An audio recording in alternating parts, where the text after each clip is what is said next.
It's time for Nicaraguan Name That Movie with Adam's buddy Oswaldo. See if you can guess which movie this famous line is from. Soylent Green is people. If you said Soylent Green, Soylent Green is people! you're correct. Now, back to the show. All right, Elisha Krauss is in the studio. She got news. I got stuff to talk to you about as well. Mm-hmm. Do you need my opinion on some things? I just laugh. I don't know why. I have these flashbacks. I had a flashback when I was watching some CNN reporter talk about dogs and dog food and how bad it was for the environment and everything. And I was like, wasn't that the bitch I saw 4 years ago standing at Daytona Beach going, Ron DeSantis has reopened the beaches. These people aren't socially distancing. We're all going to die. Look at that couple lying next to each other in the sun on a towel.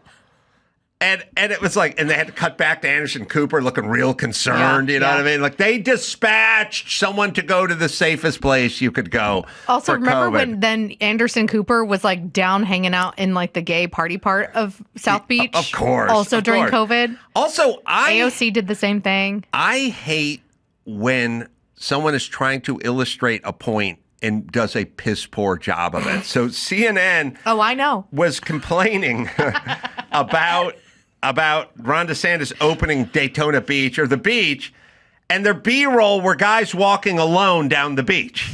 And I'm like, that's the best thing you can do during COVID is walk alone on a beach. We also know all the doctors that I talked to during that time, they were like vitamin D was what was saving lives. Like, And it was exercise, so good. like you would get if you went to the beach. Yes. All right, so I was like, that dumb bitch. But so now she's complaining about dog food, but before she was scaring everyone about COVID. And then when I saw this latest Kristen Welker thing, now I have a thought for you. And you're a newswoman. I am. Fair and balanced. I don't know if I'm fair or balanced. But here's something. And I have a theory. And are you ready? It dovetails into my women are fighting more and stuff like that. Like, you step on a woman's foot, she punches you. You know, it's like they're having a little trouble maintaining. Do you see what I'm saying? Like and self-regulating, you mean? Yeah. Okay. Okay, so here's my theory. And I think it's sort of biological and a little hormonal. And you've seen it, like with Leslie Stahl and stuff. It's like, well, part of your brain as a woman goes, I'm Leslie Stahl. I work for 60 Minutes. I have to conduct an interview, and it's got to look down the middle because I can't look like a partisan cheerleader hack that I am.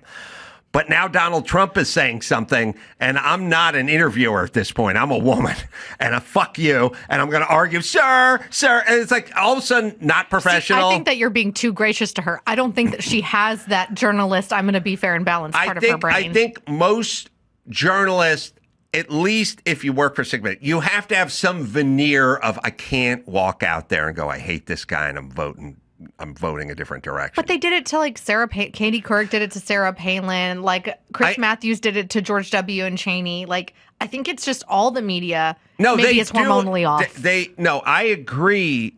But the women, I will say statistically, are easy. You can animate them faster and they can get off of their sort of professional game. Like Leslie Stahl became an 11-year-old girl. So it's, sir, no, you can't, sir. Like it wasn't. There's a professional. Sir, Anderson Cooper will keep it together. He'll argue. Yeah. But it's like, oh, that guy's smooth or something. They don't get like you're not. They get a little amped up instead of you dodging their question or you giving them an answer they don't like personally offends them. Women will get more. You'll get them emotional faster, 1,000%. And you'll see more of who they really are. You are making my case faster. Of like men and women are different points 1,010. Yeah. So Kristen Welker is interviewing Lindsey Graham, and you know she's going to ask tough questions, and she comes from a perspective, but she's on NBC, so this is Meet the Press. It's not Democrats go after Republicans on Sunday. It's Meet the Press. All right. So, but you'll see her jump in. She'll start to become a woman and less a anchor. A woman. Well, it's not bad. I mean, she is a woman anchor. She'll become a woman anchor. There she is. Senator, as you know, former President Obama has weighed in through a spokesperson. He says that's just patently false. I actually spoke to Susan Miller, who's a former senior CIA officer who helped oversee the 2017 intelligence assessment on Russian interference. She says it's completely false that Obama or anyone else asked them to change or sway their investigation. She says she says, and she's a Republican, says they all would have quit if that had happened. Senator, are you trying to rewrite history to distract from the Epstein matter, Senator? No, I'm trying to let you know and the media know that we found something we didn't know before. At the end of the day, I'm not calling for a prosecution against President Obama for treason, but I am calling for an investigation. Mr. Miller also said there was no credible evidence that President Trump colluded with the Russians. For years and months and days and weeks, people had their lives turned upside down chasing the Mueller narrative that Trump was in bed with the Russians, that the Trump campaign was colluding with the Russians. The only people colluding with the Russians were the Hillary Clinton campaign and Christopher Steele manufacturing a document to get warrants against Carter Page based on lies and falsehoods. So, yeah, I'm very familiar with it. What you don't seem to acknowledge is there's something new being found. Rather than reinventing the wheel here, let's go back to a special counsel model to look at this something new. Something new is statements by President Obama. I don't like your analysis. Russia wasn't involved here in 2016. Senator, you're saying there's something new. This report goes back to 2020. It's 5 years old. There's actually nothing new in this report and nothing that changes any conclusion. But I want to talk about Gaza. Turned over is new to me. Senator, it's new to me. But Senator, you're trying to sweep this stuff under the rug, and that's not right. All right. A reporter would go, well, what's new? Tell me what you found. Be like, well, I talked to President Obama, and, this is fine. I know. It's just stop being a cheerleader. It's because they all have crushes on Obama still. I do. But then I realize, Kristen Welker, that's the dunce who presided over the 2020 debate with Trump and Biden. When Biden was half dead? He was half dead at that point. He wasn't on the Ambien. It wasn't pumped full of Ambien. Now, this one I love because, he's talking about Russiagate in this, and she is like, can we get back to race? Can we stop talking? Can we talk about race? It's like, do we really need the president to denounce the Klan? How much race talk? Can we talk a little more? Okay, it's funny because she keeps wanting to talk about race. Pivot. It's beautiful. Yeah.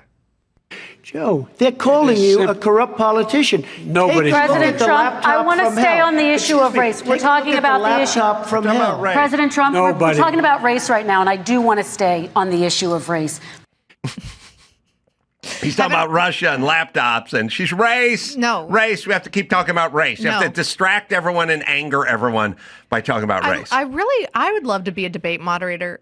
We should do it together, maybe, because sometimes being a news nerd that pays attention to polling and what voter perception is on things, I get so fascinated and also really annoyed. And this is why I think you're giving her and other mainstream media outlets way too much credit when you're like, they're putting on their journalism cap and then they put on their women cap. No, they think that their journalism is leftism and leftism is journalism.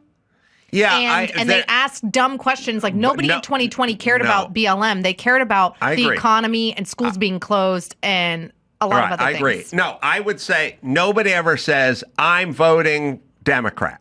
They would never say that. True. And the reason they would never say that is because they don't want you to know. They would. They don't want you to know, but they don't realize you do know. They think that they can hoodwink us all. Well, you bring it up. Well, why don't they just go out and voting for Biden? I mean, I think, because they like to have the allure of being unbiased. That's what I'm saying. Even though that's what they do. You're saying... First off, you're agreeing with me and then disagreeing simultaneously.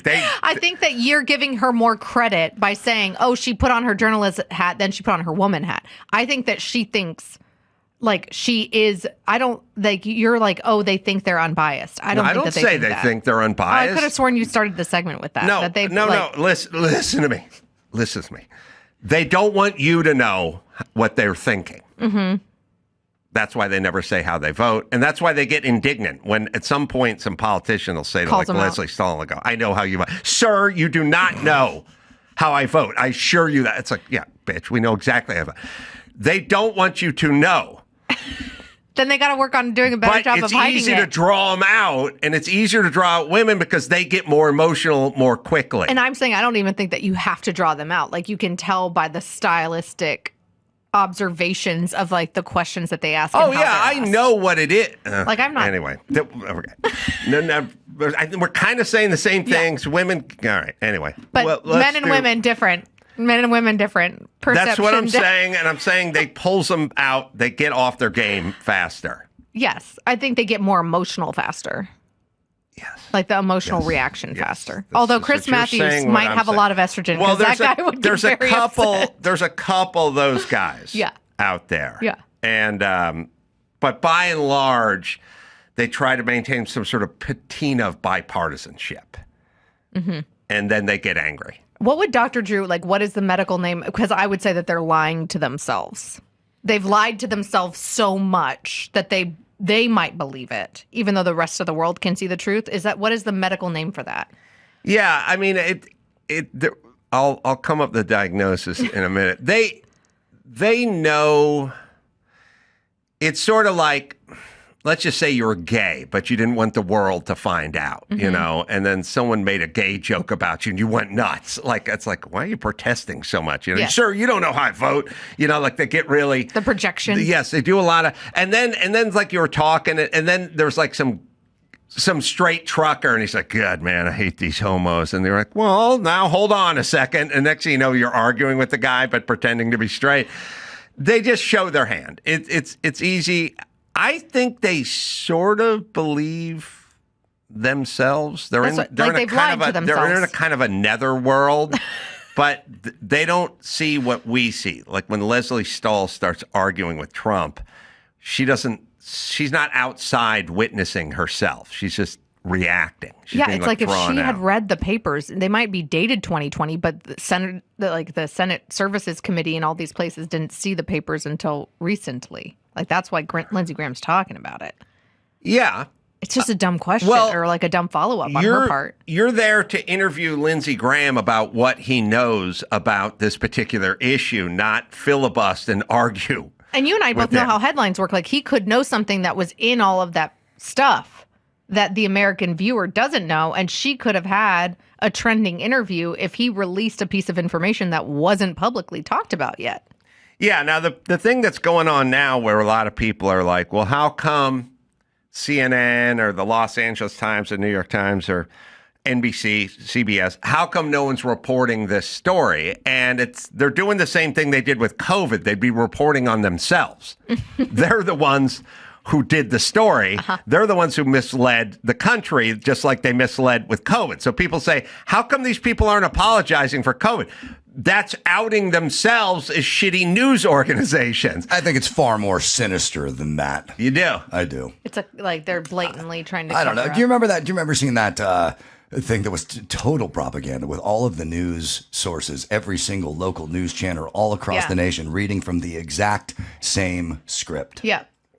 Yeah, I've seen that, but I you can also sort of attribute it to when these guys, the Democrats put out a buzzword, you know what I mean? And then everybody uses it, grabs the buzzword. Yeah, and I sort of get where you're at. Existential crisis was last year. They would be, if CNN said, you know, it looks like there's some meat on the bone here to this whole Obama Russiagate thing and the Steele dossier, they'd be basically saying, we're the worst news organization ever because for 4 years, that's all we did was talk to Adam Schiff about this. Yeah. Well, it comes down to stupid or liar. Yeah. Because they're not stupid. Both? Can you be both? And yes, they're kind of both. They were lying, but I think that their cover up of and not covering it now goes a lot further than, oh, we got egg on our face. Well, why? Like but why? Why? No, what they look like is a place you shouldn't turn to get journalism from because you go, they got everything wrong. And there's no accountability. Like there's won't nothing in it for them to cover it, is what I'm saying. All right, what do you got in the news department? Well, we got like a trending story of the day. Everyone is talking about Pedro Pascal's hot girl anxiety. Or how was I supposed to say this? Pedro Pasquale? Somebody told me, and I was like, I don't think it's Pasquale. So he is on the Fantastic Four. Marvel is releasing Fantastic Four. He plays, isn't it Dr. Reed Richards? I don't like the idea that all these comic book things have somehow swept the country. Like, it's weird to me when I talk to adult dudes who are really into comic books and Comic-Con stuff. just happened. Or is it still happening right now, too, down in San Diego? Yeah. You're not like a Comic-Con attendee?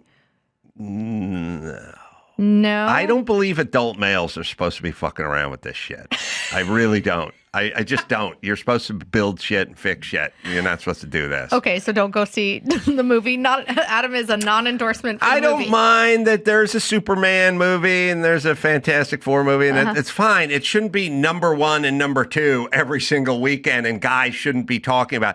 The best guy is when the guy's devastated by how crappy the Marvel offering was. Like, dude, you're 47. Get your shit together. You shouldn't be emotionally crippled. Take your kids to see the movie. Yeah, take your kids. Take your kids All to right, see the movie. So Pascal, who I don't like because he's the one who's always arguing with what's her name about trans rights or whatever. Oh, gosh. He's a douche. He looks good for being 50, though. He's 50. And apparently in a 2023 interview, he told his Last of Us co-star Bella Ramsey that he places a hand on his chest or reaches out to someone close to him to help manage his anxiety during high-stress moments. So now the internet is all abuzz, specifically social media, because they're like, whoa, he's super touchy-feely with his co-stars on the red carpet and sometimes his co-stars' spouses. So we have this montage and we have like psychiatrists and doctors that are saying like, yeah, this is a thing. Like this is sometimes how people self-touch and these things is like how people deal with anxiety. Self-touch. I like that euphemism, baby. I'm going to go with that. Let me see if I can put that in a sentence. My stepmom caught me self-touching in the guest bathroom. And did you tell her it was because of anxiety in a high-stress situation? Yeah. So we have this montage of him and now who is this? Vanessa Kirby. Yeah. This is insane to me. She's married, gorgeous. he's not. I think that's my favorite image so far. Just our hands. Yeah. She's rubbing on That was our very first day as long as you don't have to see my face. Terrible confession to make in front of Gordon. It's because some of the best men in the world, so they don't count. So she's grabbing all up on him. So people are saying like, oh, this is creepy. Like hands on only my husband puts his hands on my waist like that. Like that is, and then so she is married, and so then people are like, hey, this is creepy because he is a bigger star than she is, although she's like pretty dang famous and obviously very hot. But is she pregnant? In the movie, she plays that she's pregnant. I've seen pictures or clips or something where it looks like a baby bump. Oh no! Don't get me started on this, looks Adam. Like. I don't know what Adam. I don't know what that is, or maybe no. maybe it's just am I? No. Is it making that up? I mean, doesn't it? I don't think she's pregnant. But also, if I stood up and did a twirl, YouTube commenters could say that I look pregnant. Like I think she kind of looked pregnant from an angle. Kind of looks pregnant from an angle. I don't know what's going on. I just don't like it when the Jennifer all-blue Aniston satin bodysuit isn't helping. She's pregnant. Okay. She Would you looks stop being fucking wrong amazing. for 5 minutes and we can move on with the goddamn show? It's so hard to tell there. She looks so tiny. I told you she looked pregnant. I don't know what else I can say. I'm going to go back and fix just... So he's... Okay, right there. Freeze frame. She looks pregnant. You were right. I was wrong. Thank you. All right. If only Leslie Continue. Stahl could do that. I know. Sir, she's not pregnant. Sir, we're 60 minutes. Sir, we can't... But see, you're right. I got a little emotional because I get so pissed off at the like social media commentators that like critique women's bodies all the time while they're like... That's what you did. Fat and like eating Cheetos in their mom's basement. You got triggered. I got triggered. So psychologists speaking to the Daily Mail said that physical touch of oneself or another person is one of the most powerful and natural ways to cope with anxiety disorders, which they say affects nearly 1 in 5 U.S. adults. But God, social media is abrupt, douche. saying that this is just creepy. So look what he does to William Dafoe's wife right here. All right. Yeah, thank you. Thank you, guys. Over the shoulder now. Here we go.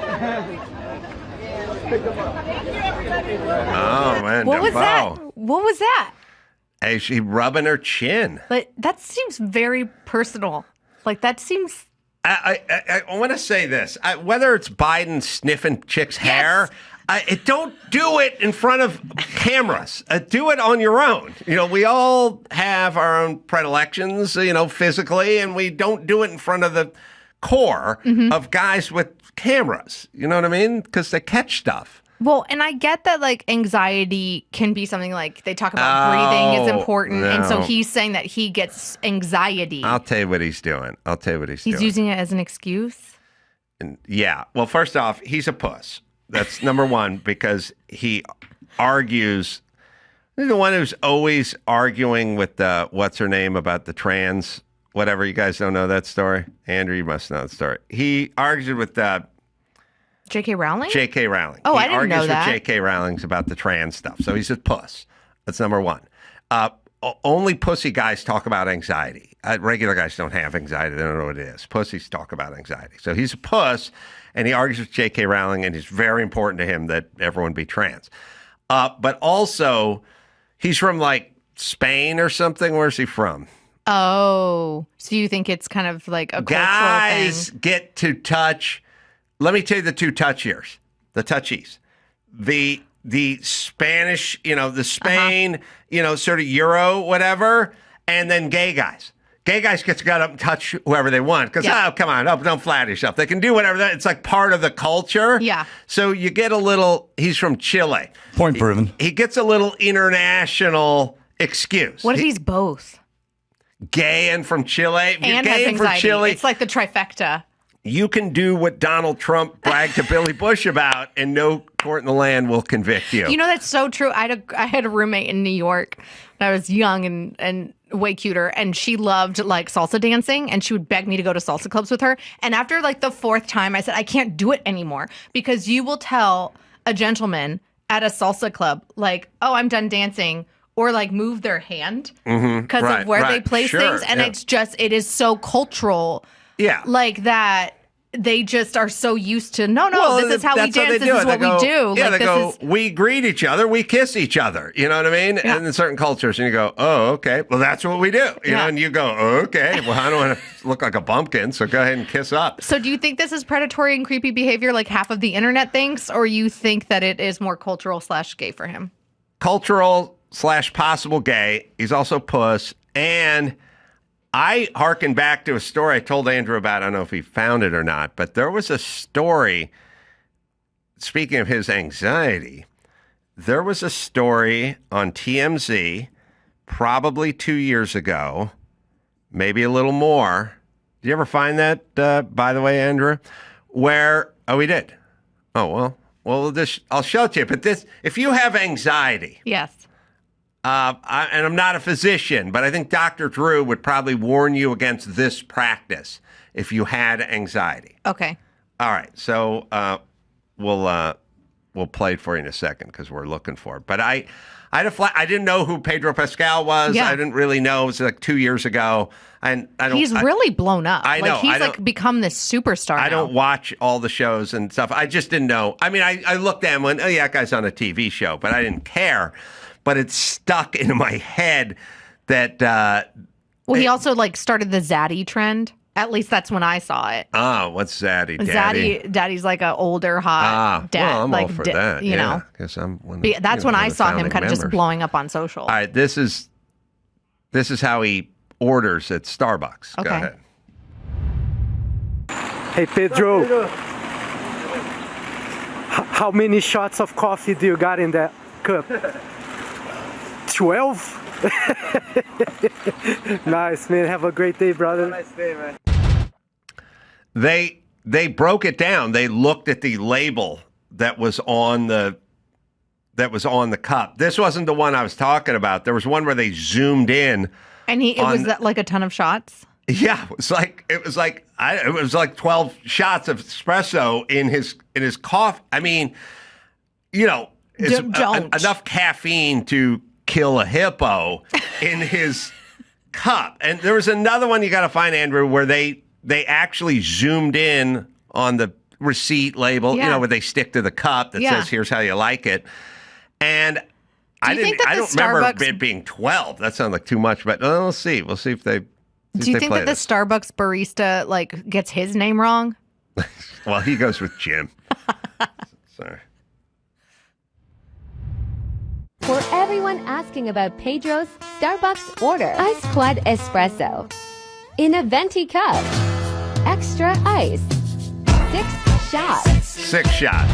All right, 6 shots. That is so much. I'm saying if you went to a voodoo doctor in the rainforest and said, I have anxiety, that person would say, do not drink 6 shots of Starbucks in your cup. It's like ADD and anxiety. You should probably just stay away from sugar and caffeine in general. On top of that, have you discussed this with Dr. Drew? I think he would be the first thing to say that guy is an addict. He's addicted to something. Oh, touching his co-stars in a very sensual way. I will say this, and I know nothing, but you can look it up. I would say former addict because the guys you see with the foot tapping all the time who are like chain smoking, and they're like, dude, when I get back from the tattoo parlor, we're going free base jumping, man. We're skydiving. We go base jumping. You go like the extremes. Yeah, that's an act. That guy. Oh, and then you go, what were you doing a year ago? So, living in the streets, slamming heroin. You know what I mean? And they give it up and they go right into coffee and cigarettes and foot tapping and stimulants. Like, I know these guys. So, but psychiatrists and psychologists are saying that this, like the touching thing can be helping reduce his anxiety and releasing oxytocin and limiting cortisol levels. I don't doubt if you let me go on the red carpet with my dog, I would have a better time of it at petting my fucking dog. But I think the prescription is touching Willem Dafoe's wife's face. That's right. Do you want to do one of the patterns though that they say that you should do if you're having anxious moments? Do you want to do a practice? So you're supposed to like take a hand and put it over your heart and like deep breaths. Oh, I'll say a shot of rum and a shot of brandy. And then somebody slapping you and yelling, get hold of yourself, that's what the doctor ordered in the past, and it fucking worked. It did. Shot of brandy, then somebody slaps you and yells, get hold of yourself. You're not going to do a butterfly hug? That's the other one. You're shot of your booze. Hands here and like butterfly hug. I have a problem. My problem is I have thoughts, and these thoughts are not sympathetic toward most people, but what they don't realize is I don't like us talking about our racist society over and over because I feel like you're fucking up people and you shouldn't be talking that way. The message should be show up, make hay while the sun shines. No better country to do it than this country. Stop turning people into victims. You're ruining these people. Yeah. When people say, I have anxiety, I go, shut up, you're fine, get busy. And then everyone looks at me and goes, what the guy living with his anxiety? And I'm like, if you go rub his forehead and try to soothe him and go, oh my God, you have anxiety, you make it worse. Everyone's got something and we've all made it worse. Saying like live life, move on. Live life, move on. I'm allergic to, shut up and eat it. Shut up, eat it. And then if you have anaphylactic shock, Adam has an EpiPen. No one will miss you. What? We're going to miss your whiny ass? Speaking of whining, so there's been a cadre of comedians and late night hosts that have been whining about the Colbert cancellation. For the record, this Jay Leno interview with my buddy Dave Trulio over at the Ronald Reagan Presidential Foundation Institute, I think was taped right before the announcement. But I mean, I wrote about this in this week's op-ed, like make comedy funny again. Like, remember when Leno and Letterman would rip on like Newt Gingrich and Bill Clinton? And like those days seem so long gone. Yeah. And so Leno makes a really good point here that I'm sure that I would like your feedback on. Okay. And to me, I like to think that people come to a comedy show to kind of get away from the things, the pressures of life, wherever it might be. And I love political humor, don't get me wrong, but it's just what happens was people wind up cozying too much to one side or the other. Comedy can be used to unite or divide people. Do you have any advice on how we can use it for common ground? Well, this is a great uniter. Funny is funny. People either, it's funny when someone who's not, who you make fun of their side and they laugh at it, I just find getting out, I don't think anybody wants to hear a lecture. You know, to me, it's just, when I was with Rodney, it was always the economy of words. Get to the joke as quickly as possible. Well, and it's worth noting that both you and Rodney Dangerfield experienced and have been experiencing enormous success, right? So your approach worked in the marketplace. Well, why shoot for just half an audience all the time? You know, why not try to get the whole? I mean, I like to bring people into the big picture. I don't understand why you would alienate one particular group, you know, or just don't do it at all. I'm not saying you have to throw your support or whatever, but just do what's funny. Yeah. Well, that, by the way, was done in his shop. Isn't that cool, though? Just for that. Yeah, I like the guy. I've been there a few times. Yeah, I mean, there's a kind of a two schools of thought. You go, why are you alienating half the country? And then the other is, well, if you just go real hard in one direction, then you'll have to deal with, 165 million fans in this country, you know, and a lot of people go, well, that's enough to fill a 400-seat comedy venue. So, I don't really, here's my whole thing. I don't care what direction you personally want to go.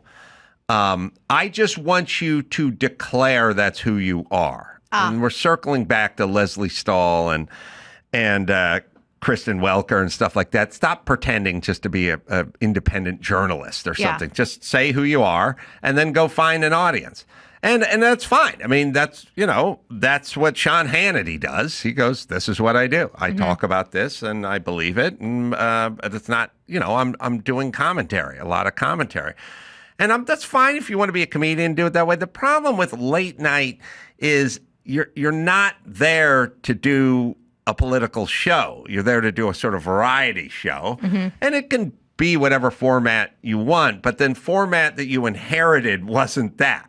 And that's not what Letterman gave to you. And it's also like, I think Colbert came from that Jon Stewart Comedy Central to being the funny correspondent, like liberal correspondent that was like trying to essentially bore at politicians on the right. Right. And I think that when he brought that in to network TV, to the legacy, the 3-decade legacy of that show, like you said, it just didn't work. Because I would actually, my only counter argument would be, I don't know that it's 165 versus 165. I think that maybe it's like 50 million on the right, 50 million on the left, and then there's a whole bunch of people in the middle that just want to live life and laugh. Yeah, I agree with that. You're right. And so it's like, just help us live a life a little lighter, a little funnier, and make us laugh. Yeah, I agree. But, also these people get into this environment where they're no one said no to them in a long time. And once that you get in that environment for a while, you really start just doing your own thing. And Leno is much different. And I was surprised when I would do his show. I was honestly surprised how people spoke to him. I'd be up there doing a dry run, a rehearsal run on some bit we were doing together or something like that. Maybe this was for his 10 o'clock show, but also for when he had the 11:30 show. And he'd have his head writer guy just sort of sitting in the pews there. And people sitting around, headsets and stuff. And his guy would be like, Jay, don't do it that way. It's not funny. Do it the way remember that we talked about doing it the other way. And Jay'd be like, you want me to go back and do it? Yeah. And he'd go, yeah, Jay, do it the way we talked about. It's funnier. It's not funny this way.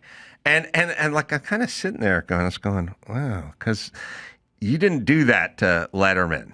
Yeah. And you didn't do that to a lot. You wouldn't do that to a lot of these guys. The fact that he could handle the constructive criticism. Yeah, like somebody could say to him, not that they need to, but go hey man, you've been talking about politics the last 4 shows, and the last 3 monologues were I timed it. It was 8 minutes of politics and only 3 minutes of a world events, kind of going hard against the Republicans. It just doesn't feel that balance. Yeah.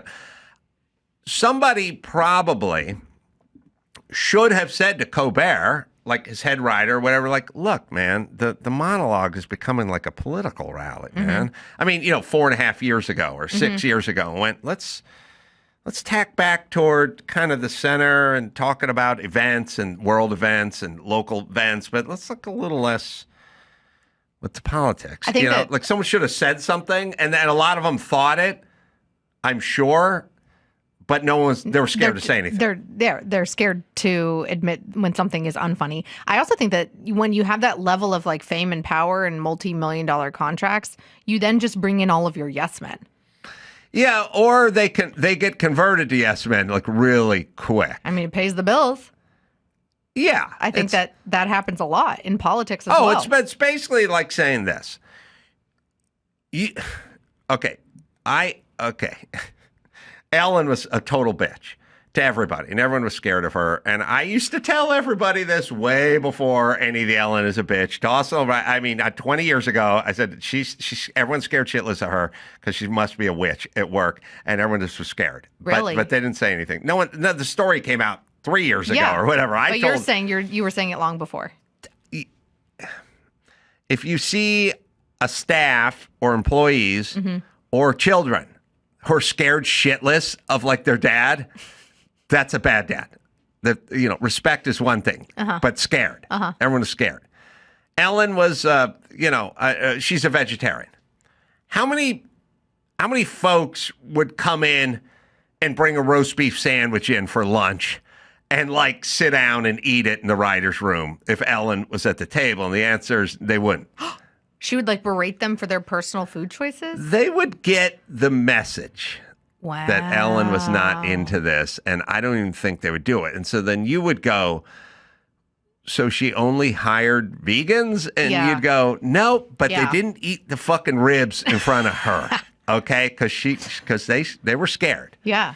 And so that's kind of what ends up happening. Like, you don't know how many of these people actually agree, but they're not bringing it up. But I think that's why stand-up, like real good stand-up and specials are killing it right now, because the audience, like a lot of times you have comedians across the board, like whether it's you or Andrew Schultz or Theo Von or Shane Gillis and others that are like, they're writing their own stuff and they're sticking to kind of like their shtick and who they are.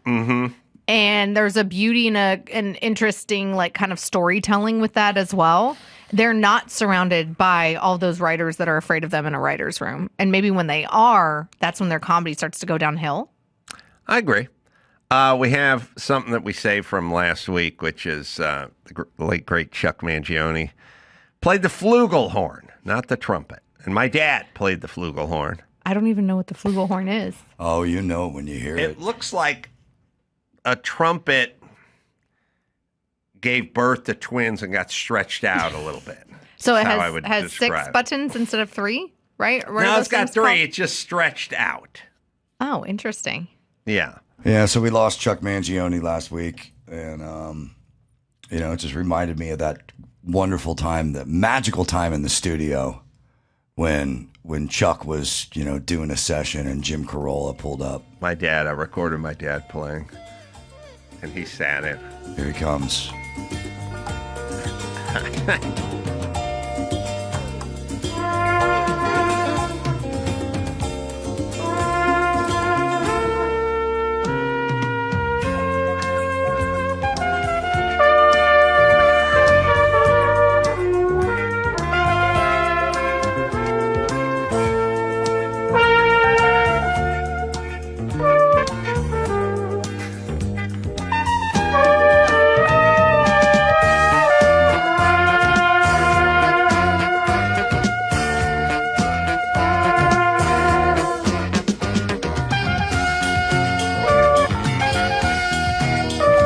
Playing off each other here.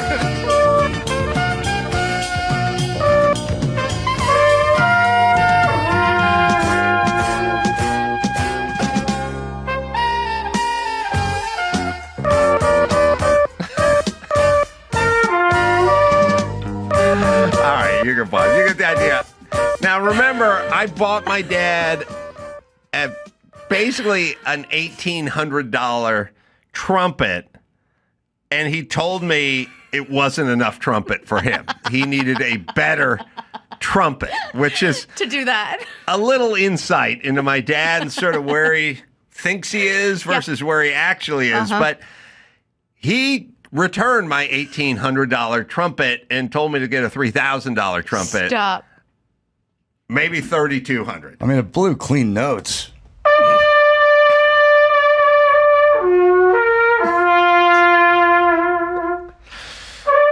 I would argue that I could just hit up any Salvation Army storage shed and steal a trumpet. And that would be too much trumpet for my dad's trumpet playing ability. But in his world, he needed a $3,000. His trumpet needed to cost more than my first 7 cars. And play the opposite of reverie. Right. I actually, I now after hearing that, I'm like, oh, I know what that is, but did not know what that was before. The flugel. The flugel. It sounds like a little richer trumpet. It's, I would say, more almost like high pitched. More depth and tone. No, Really? the You think opposite it's, of really? Maybe I'm thinking. Well, yeah. That sounds like it's a smoother, deeper. Well, depending on who's playing it. Well, no, that Chuck's playing. I'm sorry. To be fair, Okay. Chuck Mangione's playing the flugel. Okay. My dad was playing the trumpet. Got it. And that's why that sounds like that. But the flugel is like deeper and a little richer. Okay. That was one of Chuck's fondest memories, was sitting in the studio with your dad. He was. I really loved what he brought to the table that day. His whole heart. Yeah, that was me just recording my dad in his den something. Did he think he was that good? I now look back on it. And I was trying to kind of break it down because my dad passed. I don't know. It's been 9-10 months now. Yeah, he'll be missed, but not by the community who leave their windows open at night. Yeah. So I started to like try to do a psychodynamic dive on my dad and his trumpet, you know, and it's like. I think everyone is stretching for some or longing for some sense of being able to do something or having, everyone's like, people go, you go into a restaurant and you're with a couple and the guys, they're ordering and it's a fancy French restaurant and you're like, God, I can't understand what this guy, and then the woman across you, she goes, I speak French. And you kind of go, oh, that's cool. I wish I was the one who announced I spoke French. Yeah.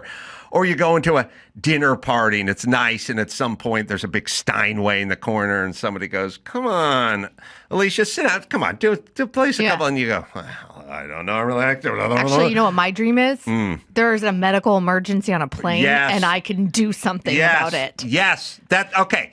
So we all sort of have that longing. Yes. The longing for it. And it's like, I was a carpenter. So like sometimes I'll be at someone's house or something, go, this door's sticky or whatever. And I'll go, yeah, okay, I can do that. Yeah. And then they show go, your stuff. Yeah. And then they'll say it. Yeah. They'll go, the wife will go, I wish Bert could do that. Like, I don't know why it's okay to shame your husband. You can't shame your wife. But anyway, no one goes there and goes, this food is so good. I wish Connie knew how to cook. Only in front of the very closest friends. Right. Well, if she's in the room, you're fucked. But here's the point is this. Everybody has a longing to do stuff. Yes. And to have people go, oh, that's wonderful. Wow, I didn't know. Speak 3 languages, whatever. And it could be master the nunchucks or something, or a black belt or something, And I realized that most people do have those things that they have an ability in.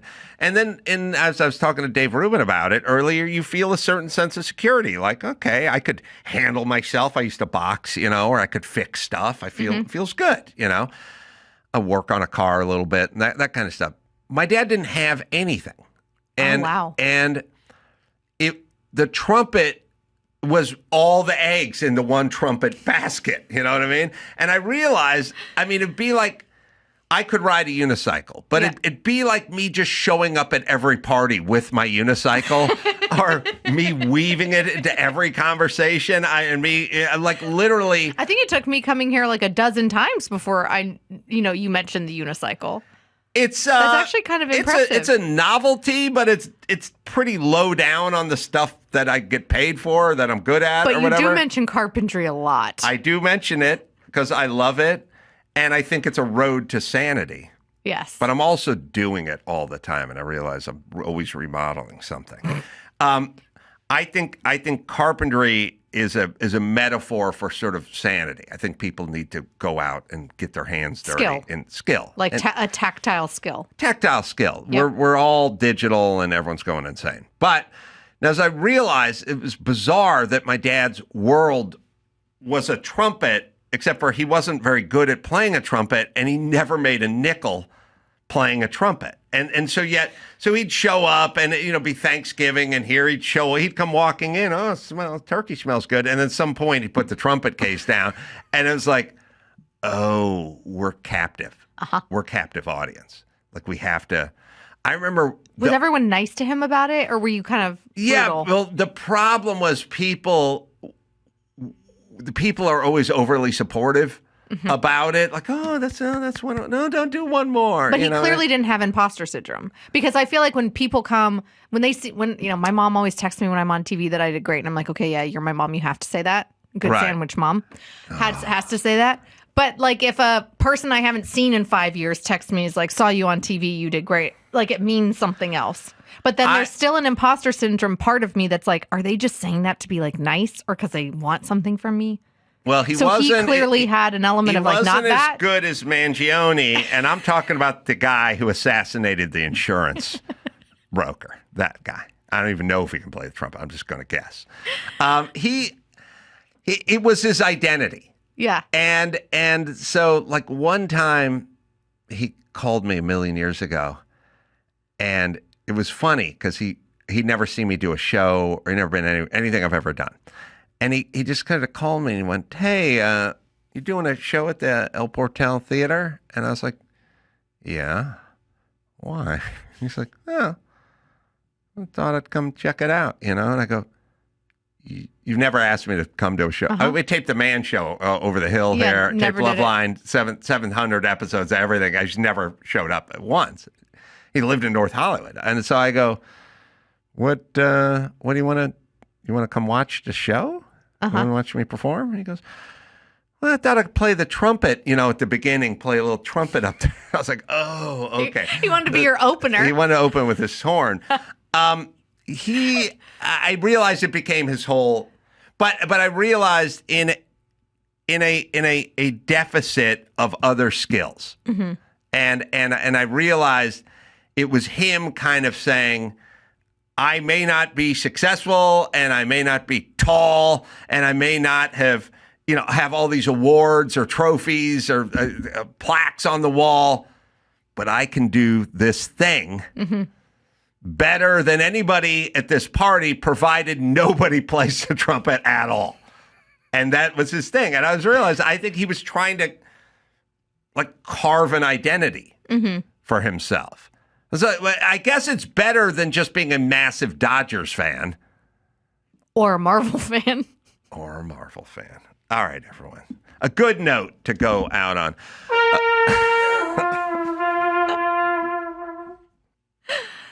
Elisha Krauss, her op-ed is at the Washington Examiner. And the latest is on... Comedy. Dave Rubin's got his Copal. I think the tequila company. That's good. I'm going to be in Portland at Helium August 7th. I guess we got a couple shows there. And then Redondo Beach at formerly The End. It's now called Mom Said Yes. And El Paso. And you come out, go to AdamCarolla.com for all live stuff. Until next time, it's Adam for Dave. And Elisha saying, mahalo.